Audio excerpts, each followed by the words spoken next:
نگار خانہ جو کہ بارود خانے کے نام سے جانا جاتا تھا شہر اولیا کی تاریخ کا منہ بولتا ثبوت ہے۔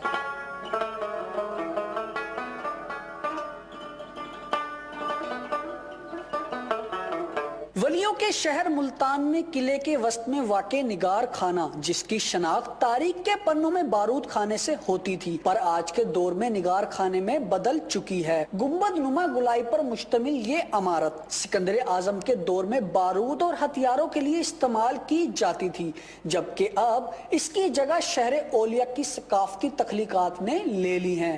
نگار خانے میں ہاتھ سے بنے ہینڈی کرافٹ سجے ہوئے ہیں مگر اونٹ کی کھال اور ہڈیوں سے بنے لیمپ کا فن نمایاں ہے۔ پاکستان بننے سے پہلے یہ ایمونیشن ڈپو ہوا کرتا تھا۔ پاکستان کے بننے کے بعد پھر اس کو ایک شکل دے دی گئی کہ یہاں چلو ملتان کی جو علاقے کی ثقافت ہے اس کو اجاگر کرنے کے لیے پھر یہ بنایا گیا۔ ماہر کاریگری سے بنے ہینڈی کرافٹس کی قدر کرنے والے قدردان آج بھی ان ثقافتی تخلیقات کو اپنے گھروں کی زینت بنانے کے لیے نگار خانے کا رخ کرتے ہیں جو کہ شہر اولیا کی ثقافت اور روایات کو زندہ رکھے ہوئے ہے۔